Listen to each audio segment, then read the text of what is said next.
Ahoj, vítam ťa pri ďalšej sebarozvojovej časti na našej platforme Za zdravím a dnes sa spoločne už po tretíkrát vydáme na cestu odpustenia. Dnešným videom chcem na teraz uzavrieť túto tému, lebo dnes to, čo odznie v dnešnom videu, je veľmi dôležité si povedať do tejto skladačky, lebo to, o čom sa budeme rozprávať dnes, je, ak nie najčastejšia, tak jedna z veľmi častých zápletok, ktorú zažívame v podstate všetci vo svojich životoch, a to preto, že každý z nás má rodičov.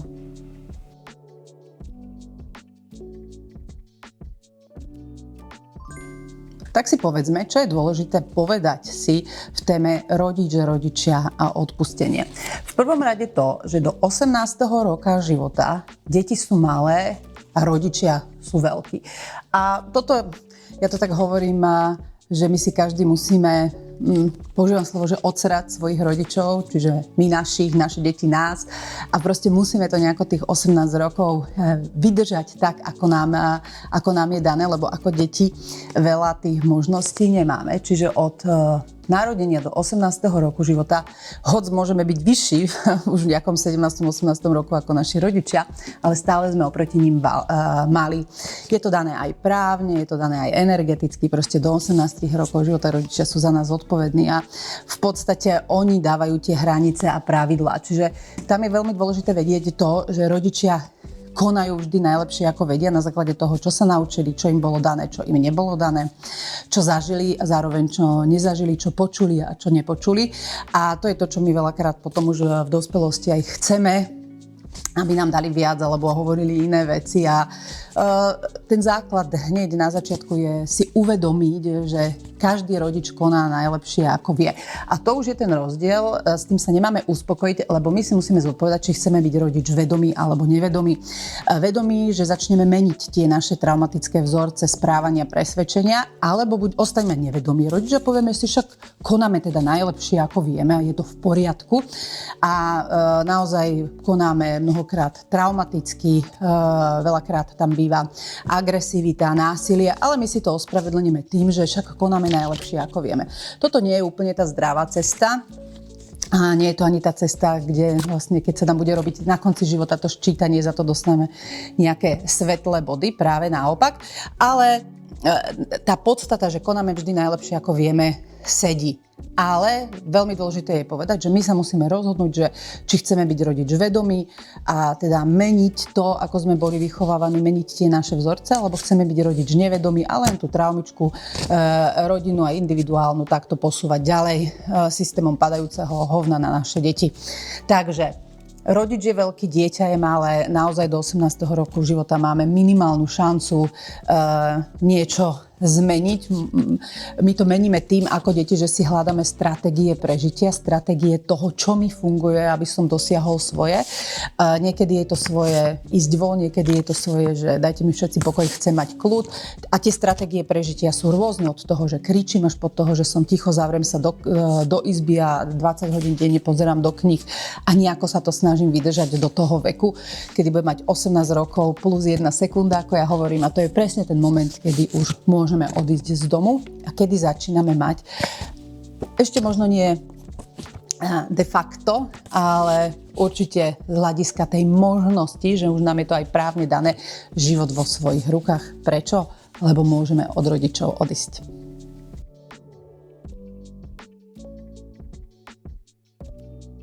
Plynulo sa presunieme do tej dospelosti, to znamená, keď máme 18 rokov plus 1 sekunda a tam sa toto zmení. Toto je to, čo si mnohí ľudia neuvedomujú, že to už prestalo platiť toto, hoď ešte stále môžeme bývať v dome svojich rodičov, ale tá pozícia je, že už sme z očí v oči, osoba voči osobe.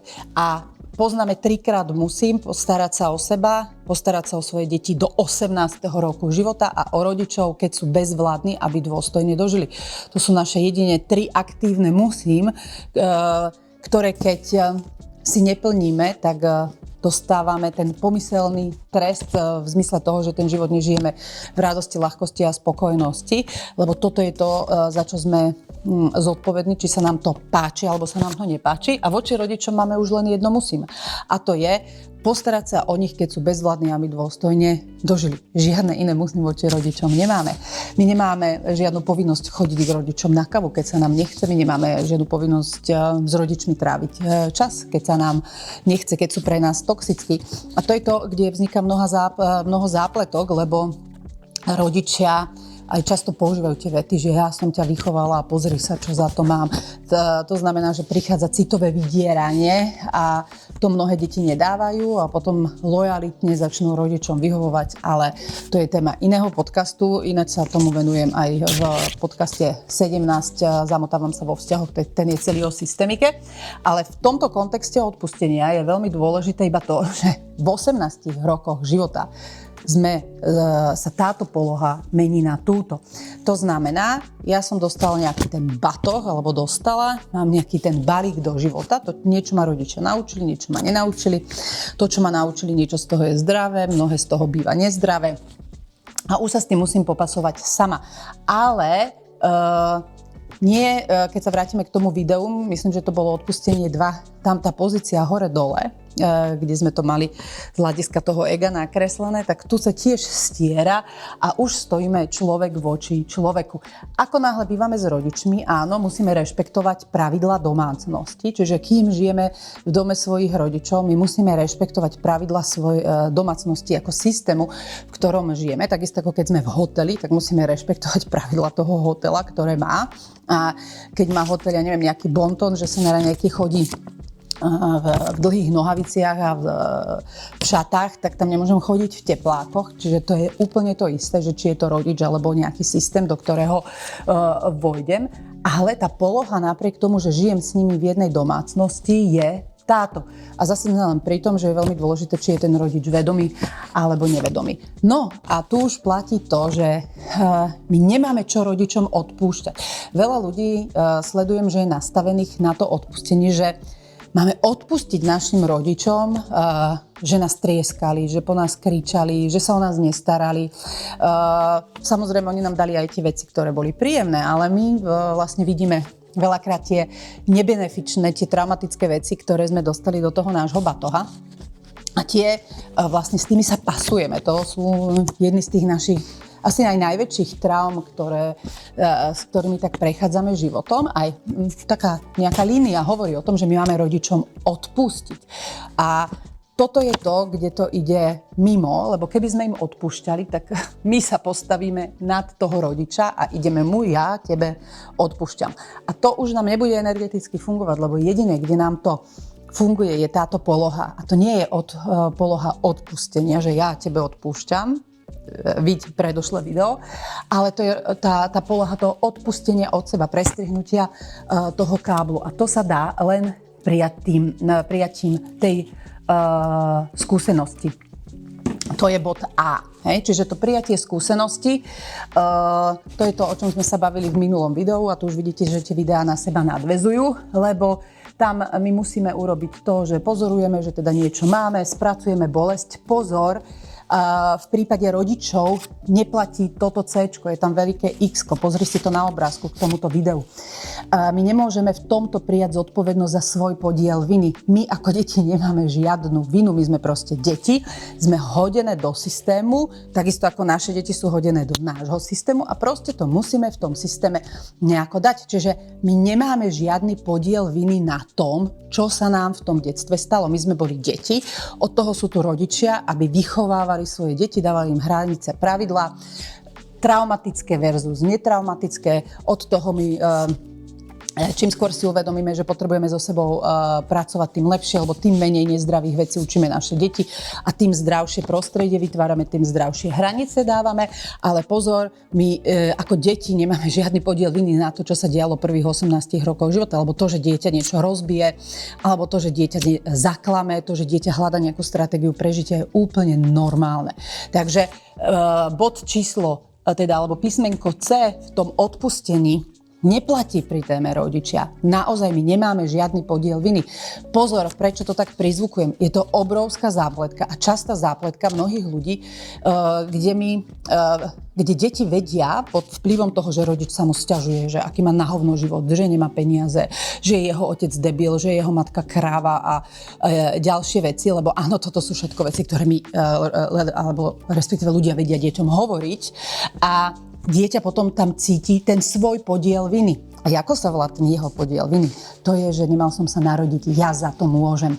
A dieťa nemôže za naše sráčky, dieťa nemôže za naše problémy, dieťa sa sem nepýtalo, dieťa nehovorilo, že haló, majte sex a ja sa narodím, bolo to naše rozhodnutie mať dieťa spoločné s niekým, keďže to dieťa iba tak nenarastie v bruchu bez toho sexu alebo bez nejakej aktivity vedomej, ktorú robím k tomu, aby som to dieťa mala. Čiže ja som za neho zodpovedná. To dieťa nemá žiaden podiel viny a už vôbec nemá čo cítiť podiel viny za to, že som sa narodilo. Mnoho detí to cíti.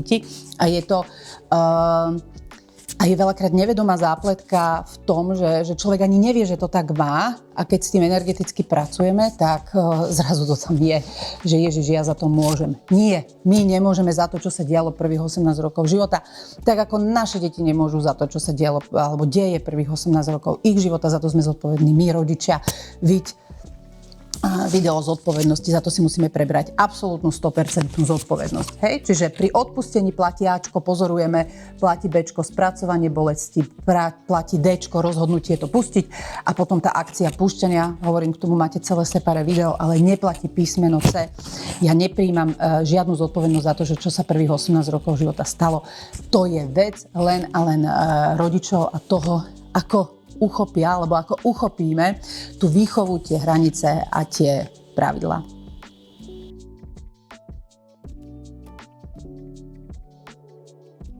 No a tu už vidíme to, že aj to odpustenie, skrze to prijatie skúsenosti má svoje prekážky a v téme rodičia som tu vypísala také 3 hlavné prekážky a to je rodič má vždy pravdu. To je vzorec, ktorý ako dieťa poberieme a rodičia sa veľmi nám snažia mnohokrát dať tento vzorec, že rodič má vždy pravdu, dospelý má vždy pravdu, autorita má vždy pravdu a potom my máme problém neskôr v dospelosti s autoritami. Buď s nimi opovrhujeme, lebo bojujeme s týmto vzorcom, alebo naopak k ním vzhliadame a nemáme vlastný názor. Veľká prekážka v téme odpustenia u rodičov a nie len v tejto téme. Druhá je lojalita. Kto bude celý podcast, má 3 hodiny. Veľmi odporúčam si ho vypočuť. A súčasťou tej systemiky, ten podcast číslo 17, zamotávam sa vo vzťahoch, je aj lojalita voči rodičom a naozaj skrze lojalitu my vieme robiť veľmi nezdravé veci práve preto, že cítime tú lojalitu a robíme veci pod vplyvom nie toho, že chceme, ale že musíme voči našim rodičom. Lebo my už vidíme, že my nemusíme nič, naozaj je to o tom len, či chceme. Ale aj to chcem má traumatickú polohu. Niekedy je to, že chcem, naozaj chcem a niekedy to chcem, lebo musím. A niekde v hĺbke je za tým ten vzorec. Čiže, ale to už je na individuálnu prácu naozaj si poobjavovať tie hlboké vzorce. Niečo to, čo si ja myslím naprvu, že nejako mám, ale to, ako to mám, keď sa dostanem do toho nevedomia, lebo to je to, čo ma riadi. A potom veľmi dôležitá prekážka je potreba lásky. My keď nedostaneme v detstve pre nás ako deti potrebnú lásku, potrebnú pozornosť alebo porozumenie, tak my túto potrebu máme nenasýtenú.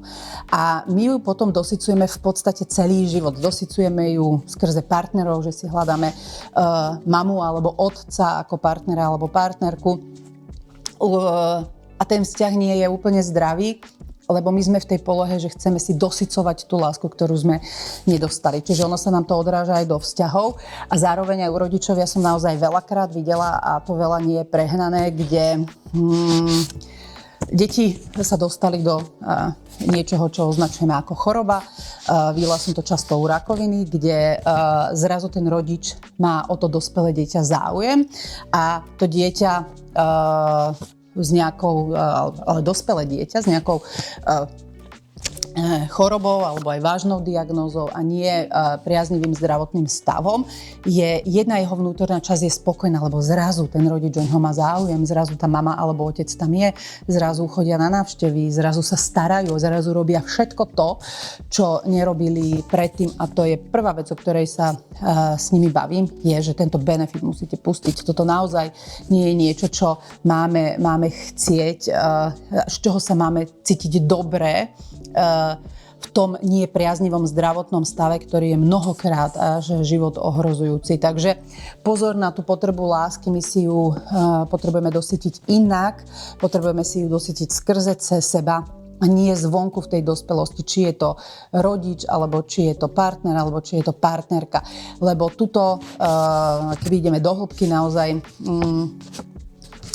môžeme mnohokrát vidieť, že tie choroby, keď chodia, alebo tie vážne zdravotné stavy, prvý benefit, ktorý dostaneme a prvý benefit, s ktorým sme my vlastne spokojní v tom zdravotne nepriaznivom stave, je tá pozornosť, ktorú dostaneme, či už od rodičov, alebo od partnera, od partnerky, prehnaný záujem.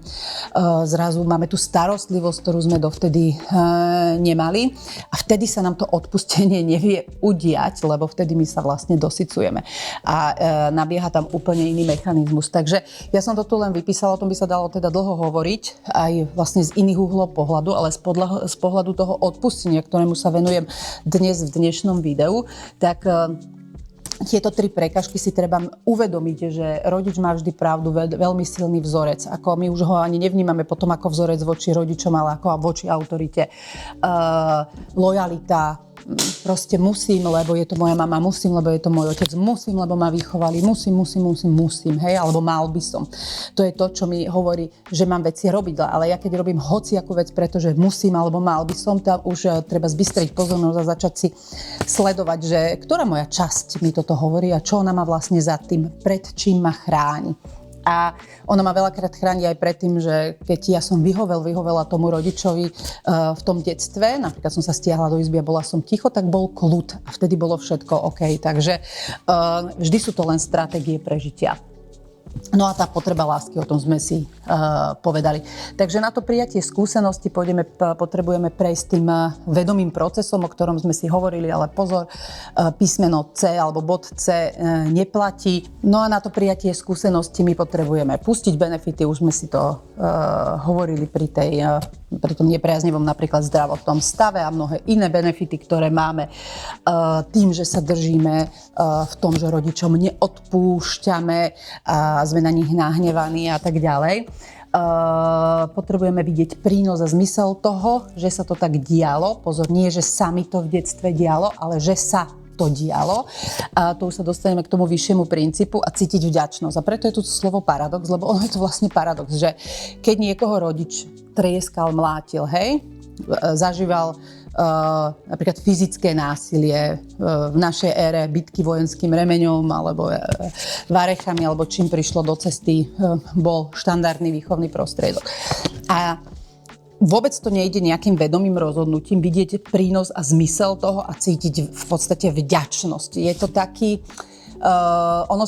ten zmysel a tá vďačnosť sa deje na inej úrovni. Ono to potrebujeme my, povieme si to o tom, keď sa budeme baviť o tom vyššom princípe, uchopiť áno aj tú vďačnosť a vidieť aj ten zmysel, ale nie v zmysle, že mama, ja ti ďakujem, že si ma mlátila, jak rešeto, ale ten zmysel pre seba, tú vďačnosť pre seba. Samozrejme, to správanie je úplne regulérne, že sa nám nepáči, že nám nebolo príjemné, ale potrebujeme ho prijať ako našu skúsenosť, ako to, a prichádzame do toho pointu B, a to je do toho vyššieho princípu, a skrze ten princíp sa to dá prijať, aj keď k tomu treba mnohokrát veľa prác a hĺbkových prác na to, aby sme vlastne my vedeli toto prijatie a to odpustenie zrealizovať, lebo to sa nedieje iba tým, že ja poviem, že dobre, tak ako viem, že si mama robila najlepšie, ako si vedela, príjmam to. Keď ja mám ten otlačok v tele, to nejde pustiť, ani odpustiť od seba len tak.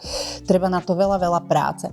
A aj z mojej osobnej skúsenosti hovorím, že tými prácami som urobila obrovský posun. Obrovský posun v mojom živote, v mojom tele, v tom nastavení, aké mám a v tom, čo cítim, ale vždy tam ostával nejaký kúsok mňa, ktorý hovoril, že ale nebolo to fér, že sa toto takto dialo, že toto deti nemajú zažívať, že toto není OK, že toto deťom niekto robí. Čiže vedela som ja tými primárne konštelačnými prácami alebo prácami s nevedomím veľmi veľa odpustiť. A teraz nemyslím, že odpúšťam mojej mame alebo mojim rodičom, ale odpustiť od seba. Ale ostala tam nejaká časť, s ktorou som si ja osobne nevedela mnohé roky poradiť, ako ju od seba odpustiť, lebo vlastne naozaj som mala za sebou mnohé, a to sa bavíme o desiatkách prác, aby som odpustila napríklad to fyzické tresty, ktoré ja som zažívala v detstve, lebo to je veľmi silný otlačok v tele, ale tá jedna malá časť tam stále ostávala. Ja som hľadala cestu, že ako vlastne naložiť s tou. To bol ten hlas, ktorý hovoril už ani nie o mne, ale o tom, že toto deti nemajú zažívať, že toto není fér voči deťom, že toto deťom je vlastne vykonávané nejakým dospelým a to dieťa sa voči tomu nevie brániť. A v podstate tú cestu von som našla práve skrze ten vyšší princíp, že je to voľba alebo plán mojej duše, že je to OK, že sa mi to dialo, že to je to, čo tá moja duša potrebovala v tomto živote zažiť. A veľmi ten úplne posledná tá bodka, ktorá mi pomohla v tom celom, aby som to fakt od seba odpustila, bolo to, že ak ja som bola bytá v tomto živote, znamená, že tá karma je zdarma, ako sa hovorí, lebo to energetické vyrovnanie, ten zákon rovnováhy funguje aj transgeneračne. To znamená, že kedysi ja som bola tá, ktorá vykonávala tú agresívnu činnosť, keďže sa teraz na mne tá agresivita diala na mojom tele, na mojom systéme. A toto, keď vlastne som počula takýto ten zákon spravodlivosti, že aha, že ono sa to nedeje len v tomto živote, že ja tuto niekomu pomôžem a potom niekto pomôže mne, alebo ja niekoho kopnem a potom mňa zrazí auto, ale že ten zákon rovnováhy funguje aj transgeneračne, že to je ten vyšší princíp, že keď my niečo robíme a nespracujeme si to v tom našom živote, tak si to nesieme do toho života ďalej. A ten zákon rovnováhy nás dobehne. Keď nie v tomto živote, tak potom v tom ďalšom.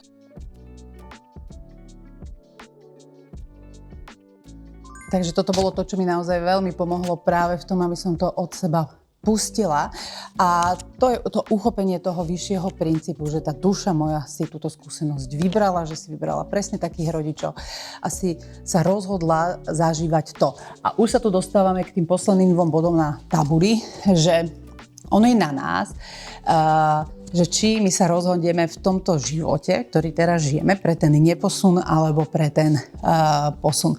Neposun je to, že tá duša potrebuje tu zažiť nejaké skúsenosti a oni sa naozaj nedejú tie skúsenosti, tie hlavne z ktorých rastieme v tom komforte, ale práve naopak v tom diskomforte. A či sa my rozhodneme narásť a posunúť sa a potom ísť s takým menším batohom, prejsť tou bránou svetla, teda tej smrti na tú druhú stranu a posunúť sa v tej, niekto tomu hovorí, že sa posunieme v rámci nejakých poličiek, do vyššej poličky v rámci akáše, niekto, že sa dostaneme bližšie k Bohu, alebo niekto tomu hovorí, že budeme bližšie k osvieteniu, každý to voláme nejakým iným spôsobom. A to sa udeje len vtedy, keď nežijeme ten energetický súterén a keď čelíme výzvam a posúvame sa v živote. A ono to nefunguje tak, že my vyriešime, neviem, 10 záležitostí a potom už vlastne budeme mať ďalších 50 rokov do konca života len ten kľud, komfort. Nie. Ten posun je svojím spôsobom nekonečný, akorát tá dynamika toho, tá intenzita toho bude stále menšia a taká redšia. Ale môžeme si rozhodnúť aj pre neposun, čiže život buď v utrpení alebo v traumatickej radosti. Je to tiež taká veľmi zaujímavá téma, budem sa aj venovať v ďalšom videu, že nie len to utrpenie, ku ktorému máte celé video, ten život v utrpení je znamená ten neposun, on to ani není problém, ono to je iba neposun. Ale takisto aj život v tom, že očakávame, že budeme žiť iba v radosti a v pohode a v klidku a že budeme robiť veci iba, ktoré nám robia radosť, tak to je tiež traumatická poloha, lebo život sa nedieje len v radosti a už vôbec nie v 100% radosti. Alebo sa rozhodneme pre posun a pre čelenie výzvam. A práve o tej traumatickej radosti alebo radosti ako traumatickej polarite a čeleniu výzvam práve k tomu posunu sa budem venovať v ďalšom videu. Ale z hľadiska toho odpustenia smerom k rodičom je veľmi dôležité v skratke povedať to, že do 18. roku my sme mali a rodičia sú veľkí, alebo my ako rodičia sme veľké a naše deti sú malé. Vtedy je to na nás, či budeme rodič vedomí alebo nevedomí. Čiže či budeme posúvať tie naše traumy ďalej, alebo naozaj to začneme meniť. Od 18 aj my voči našim rodičom, aj naše deti voči nám. Už sú to normálne z očí v oči rovnocenné, rovnoprávne bytosti, ak žijú v našom dome. Áno, majú rešpektovať systém domácnosti, ale nech nás ani nenapadne ako rodičov, ja som ti dala život, ty mi máš byť vďačný a tak ďalej. To absolútne nie. A sú veci, ktoré sa nám v tom detstve nepáčili a keď máme 18 rokov plus 1 sekundu a hlavne keď odídeme z domu, už si ich môžeme riešiť prijatím tej skúsenosti. Na to, aby sme tú skúsenosť prijali, potrebujeme si prejsť tým vedomým procesom. A v téme rodičov špeciálne je to o tom, že musíme veľa na sebe makať, lebo za tých 18 rokov tu máme tak silno otlačené v tele, že len nejaké ako uvedomenie si nám naozaj nestačí a potrebujeme prechádzať mnohými prácami na to, aby sme postupne odpúšťali od seba všetky tie energetické nálože z detstva, ktoré sú už buď z tohto života, alebo aj tie transgeneračné rodinné línie a potrebujeme dojsť k tomu jedného dňa, k tomu vyššiemu zmyslu, že keď už to od seba odpustíme, urobiť tú záverečnú bodku, že aha, tak ono sa mi to dialo, alebo ono sa to dialo pre mňa v tom živote z nejakého vyššieho zmyslu, že to bol nejaký plán mojej duše, že moja duša sa rozhodla zažiť práve túto skúsenosť a skrze tento pohľad naozaj sa vieme na to, čo sa dialo v tom našom detstve, pozrieť inou optikou. Ale z mojej skúsenosti hovorím, že tento vyšší zmysel ja som bola schopná pobrať až po tom, čo som veľa od seba odpúšťala a veľa pracovala s tými primárnymi zraneniami a keď už ten veľký náboj bol z tela preč a ten náboj už nebol taký zahlcujúci, že už to boli, že tá myšlienka na detstvo už vo mne nevyvolávala hnev, ani lútosť, ani pláč, ani nič, že už to boli iba také ako keby také diskomforty, tak vtedy som vedela prejsť aj skrze ten vyšší zmysel a uchopiť to, že ono sa to dialo pre niečo a že vlastne som vďaka tomu narastla, hoď sa mi to nepáčilo ako v tom detstve, tak sa mi to nepáčilo mnohé roky predtým. Teraz nemôžem povedať, že sa mi páči, že toto niekto, alebo takto sa niekto správa k rodičom, alebo respektíve k svojim deťom. Ale zároveň už necítim ani hnev, že sa to dialo voči mne, necítim ani lútosť voči sebe, že sa mi to dialo, lebo to vlastne to vnímanie bolo nie, že sa to dialo, ale sa mi to dialo, čiže vtedy to vlastne berieme osobne a cítime veľkú lútosť. Teraz už to vidím ako nejaký fakt mojej reality a naozaj už viem vnímať aj určite viem vnímať ten zmysel a prínos toho. To mám absolútne, môžem povedať až jasno, ale trvalo to a viem, nie je to taká vďačnosť, že skáče človek od radosti, ale som vďačná, že som tu, že môžem žiť a rešpektujem, že tá duša sa rozhodla práve pre túto skúsenosť a som vďačná, že som to zvládla, že tu mám 48 rokov, stále žijem radostný, spokojný život s mnohými výzvami, ktorým čelím a že aj to moje detstvo bolo, aké bolo. Malo svoje svetlé stránky, malo svoje tmavé stránky a s tými tmavými som sa potom v dospelosti, keď sa mi naskytla tá možnosť seba rozvoja, uvidela som naozaj tie možnosti, ktoré naši rodičia, starí rodičia vôbec nemali, ale my ich už máme a to je integrácia traum a prejdenie si naozaj odpustenie z tela rôznych traumatických zážitkov, že mi vošla do cesty a že som ju zvládla, že som na ňu vyšla, že som ňou prešla a tým pádom sa mi aj to moje detstvo aj s tými tmavými stránkami stalo obrovským darom. Tak ako sme si v minulom videu hovorili, že to prijatie a ospravedlnenia je vlastne dar sebe a nie je nejaká láskavosť, ktorú niekomu robíme, tak aj tá práca s našimi záťažami, s našimi traumami, ktoré vznikajú primárne v detstve, je darom, ktorý sebe dáme. Je to najväčší dar, aký som si ja sama sebe dopriala, a to je práve cesta sebarozvoja a tej práce s mojimi emočnými záťažami, ktoré majú dynamiku od takej malej až po tú obrovskú. A tým pádom aj to moje detstvo, ktoré malo, ako som spomínala, aj svetlé, aj tmavé stránky, sa mi stalo darom. Takže odporúčam ti popremýšľať si v tomto kontexte o tom tvojom detstve, o tom, ako to máš ty v tvojom vnímaní voči tvojim rodičom, voči mame, voči otcovi, čo vnímaš ako nejakú krivdu, že sa diala v tvojom detstve, že sa ti diala, čo vnímaš ako nejakú nespravodlivosť, čo všetko sa ti nepáči, ako na to reaguješ, ale nie v hlave, ako na to reaguješ naozaj v tom tele, že keď si na to spomenieš, predstavíš si ten zážitok z detstva, že čo je v hrudi, je tam kľud, alebo je tam nervozita, je tam bušenie srdca. Takže veľmi odporúčam si prijať sebareflexiu v tejto téme, tak ako v každej, a hlavne zabudnúť na to, že my máme rodičom niečo odpúšťať. My si s tým potrebujeme nejako poradiť v dospelosti, práve preto, že sme dospelí, vtedy tie možnosti máme a potrebujeme to urobiť inak, nie cez odpustenie našim rodičom, že ja budem odpúšťať nejakým mojim rodičom, ale cez to, že ja to potrebujem od seba pustiť skrze to prijatie skúsenosti a v konečnom dôsledku skrze ten vyšší zmysel až dar toho môjho detstva, že bolo, aké bolo, že bolo presne, aké bolo. Aj s tým, čo sa mi páčilo, aj s tým, čo sa mi nepáčilo. A teraz sa už na teba teším pri ďalšom videu, kedy sa budeme rozprávať o traumatickej polohe radosti, a teda tomu, ako mnohokrát nečelíme výzvam a nenasledujeme tú voľbu alebo ten plán našej duše, ako sa vlastne postavíme sami sebe do cesty iba cez to, že máme potrebu cítiť v živote primárne len radosť.